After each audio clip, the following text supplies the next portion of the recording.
Bonjour, je suis ravie de vous retrouver sur Monaco Info pour débuter ensemble cette nouvelle semaine. Aujourd'hui, dans ce journal, nous vous parlerons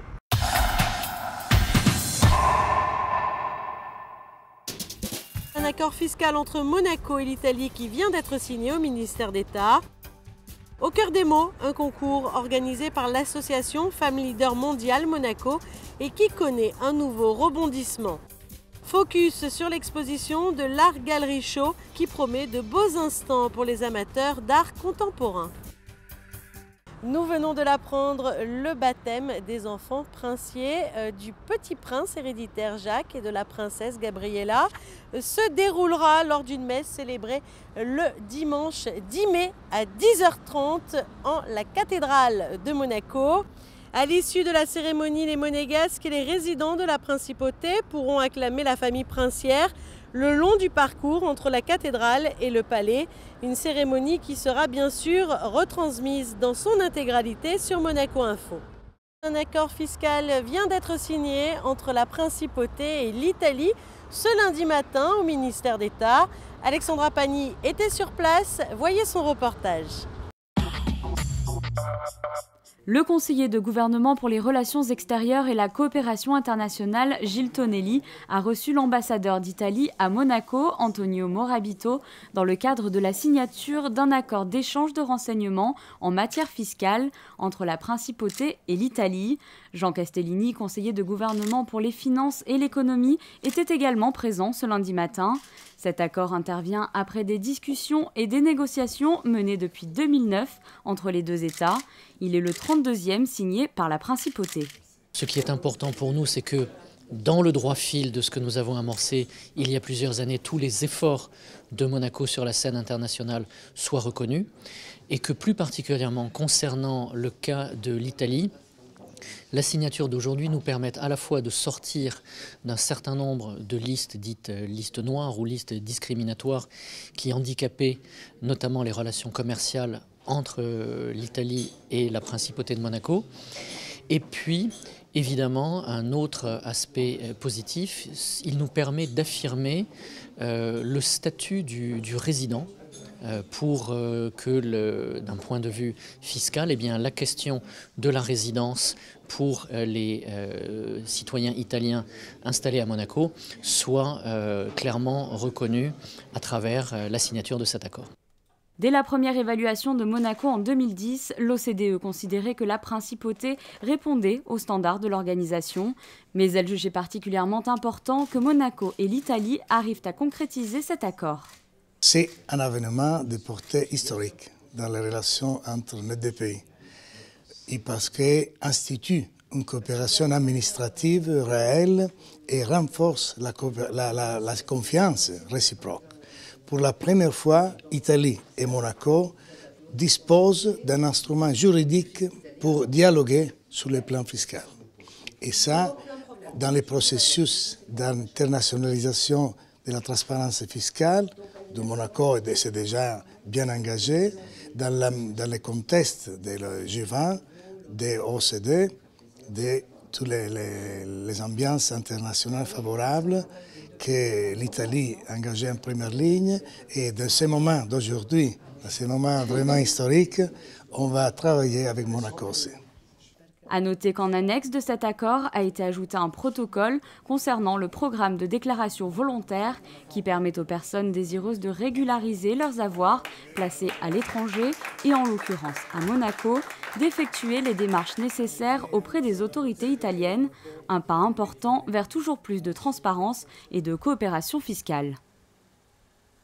Coup de projecteur à présent au cœur des mots, ce concours organisé par l'association Femmes Leaders Mondiale Monaco vient de connaître un nouveau prolongement. En effet, le conte vainqueur va être adapté en court-métrage dans les prochains mois. Émilie Rousseau vous en dit plus. Sensibiliser et faire réfléchir les enfants à la notion d'égalité garçon-fille, tel est le but d'Au cœur des mots. Ce concours d'écriture parrainé par Abdou Diouf, ancien secrétaire général de la francophonie, a invité une vingtaine de pays à s'exprimer sur ce thème. Plus de 400 élèves se sont donc mis à l'écriture d'une histoire de leur histoire avec leurs propres mots. Lancé en 2012, le lauréat de ce concours a été dévoilé l'an dernier. Le jury, composé entre autres de la réalisatrice Marjane Satrapi, de la journaliste Michel Cotta ou encore de Patrick Poivre d'Arvor, a décidé de récompenser des écoliers du Sénégal. C'est une petite école à Yoff, donc dans la poussière vraiment, donc c'est la banlieue de Dakar. Et là donc les enfants ont travaillé pendant 1 an avec leur professeur de français. Donc sur cette notion d'égalité, donc les droits de l'enfant aussi. Et donc ils ont écrit une belle histoire, donc une histoire donc d'un village qui en fait tombe dans le malheur parce que donc les filles ne peuvent pas aller à l'école. Et donc ces enfants donc vont aller à la recherche de la feuille d'or qui va leur permettre donc d'accéder à l'enseignement donc pour les filles. Et l'aventure n'est pas finie pour ces enfants sénégalais puisque leur conte, La Feuille d'Or, va être adapté en court-métrage. Ce projet a été dévoilé il y a quelques semaines à Paris lors du festival Le Temps Presse. Pour financer cette belle histoire, l'association Femmes Leaders Mondial Monaco a fait appel au crowdfunding et plus précisément au site ouloulé.com. Les gens partout peuvent aider à financer donc, ce film et à faire de sorte que donc, le rêve se réalise de ces enfants. Donc on peut faire des dons, donc ça peut aller de 10 € à 5 000, même à plus. Donc, et en fonction de ce qu'on donne, donc à partir de 10 €, 20 €, 30 € et tout, vous avez des contreparties. Et ces contreparties, donc, c'est en fait, ça peut être des livres, mais ça peut être même une projection privée, donc avec le producteur, etc. Donc c'est vrai que les enfants sont extrêmement excités parce qu'en fait, ils étaient écrivains au départ. Leurs noms d'ailleurs figurent dans le livre, comme les noms de tous les enfants, 422 enfants quand même qui ont participé. Et cette fois-ci, ceux qui ont gagné, ils vont pouvoir devenir acteurs de leur histoire et de donc porter leur parole plus loin que uniquement par un livre, mais par l'image. Si tout se passe bien, La Feuille d'Or sera présentée en ouverture du prochain festival Le Temps Presse à la fin de l'année. En attendant sa sortie, sachez que tous les contes écrits à l'occasion du concours sont à retrouver dans cet ouvrage, Au cœur des mots, aux éditions Cherche Midi. Et sachez que si vous aussi vous voulez participer à cette belle aventure, vous pouvez envoyer vos dons directement à l'association Femmes Leaders Mondial Monaco. L'Art Gallery Show présente une exposition sur le street art jusqu'au 15 mars. Autrefois rejeté, l'art urbain est aujourd'hui très recherché, surtout par les amateurs d'art contemporain. Le reportage d'Ottilia Ferré. Le street art, c'est le nouveau thème de l'exposition de l'Art Gallery Show. 11 artistes au total sont exposés pour le vernissage, des artistes qui viennent de Monaco, mais aussi de Cannes, Nice, Lyon ou Marseille. Venant de villes différentes, ils sont pour autant tous là pour faire partager la même chose, l'art urbain. Décalé, coloré ou revendicateur, ce mouvement contemporain est souvent porteur de messages propres à chacun. C'est plus un message de paix que je recherche, donc du coup avec toutes ces couleurs, tous ces personnages, c'est plus une communion en fait, et justement plus je vois la haine, tout ce qui se passe en ce moment, et plus j'ai envie de peindre du positif en fait. L'obsolescence programmée, je parle beaucoup des critiques de société, et par contre mon travail dans la rue est beaucoup plus orienté contre les grandes sociétés capitalistes qui nous gouvernent, type McDonald's, Coca-Cola, etc., que je fracasse avec grand plaisir. Par définition, le street art se fait dans la rue, mais certains arrivent à se démarquer et en vivre en exposant en galerie. Autrefois rejeté, le street art a aujourd'hui réussi à se faire une place aux côtés des autres genres artistiques.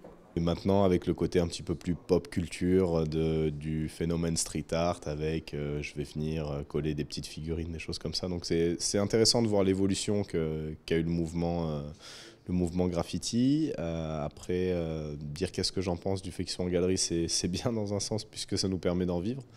Et il n'y a pas grand monde qui arrive à vivre de sa passion, donc je trouve qu'on est plutôt chanceux. J'ai commencé le graffiti en 2005 à Toulon. Et c'est quelqu'un qui m'a mis une bombe dans les mains, je n'étais pas prédisposé à en faire ma vie ou mon métier.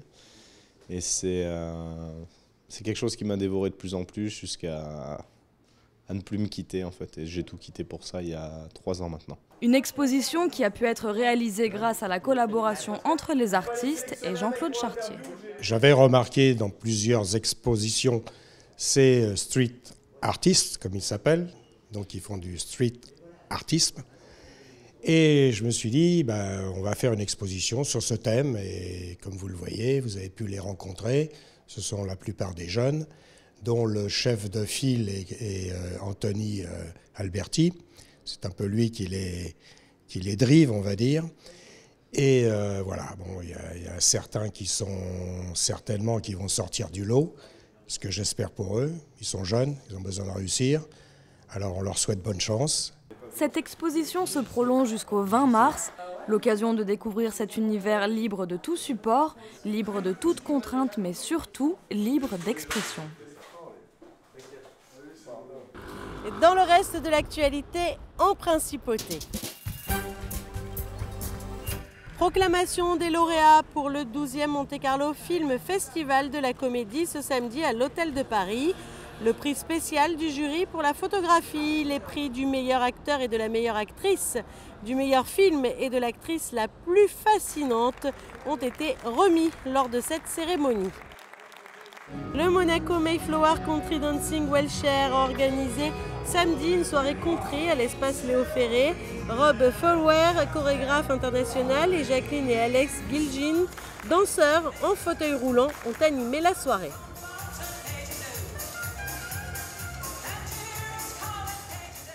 Il est à présent temps de passer en revue la carte météorologique. Mardi, le temps sera ensoleillé malgré l'apparition de quelques nuages, des températures moins élevées que le jour précédent, mais restant supérieures au normal. Les maximales atteindront les 16 degrés, 10 degrés pour les minimales. Mercredi, le temps redeviendra plus conforme à la saison avec un climat nettement plus frais et un ciel en grande partie nuageux. Jeudi, malgré la fraîcheur, la météo sera néanmoins clémente avec de beaux instants ensoleillés. Vendredi sera quant à elle une belle journée et les températures seront agréables pour la saison. Ce journal est à présent terminé. Merci pour votre fidélité et puis retrouvez toute notre actualité sur le site www.monacochanel.mc. Et quant à nous, on se retrouve très vite dans une prochaine édition. Au revoir.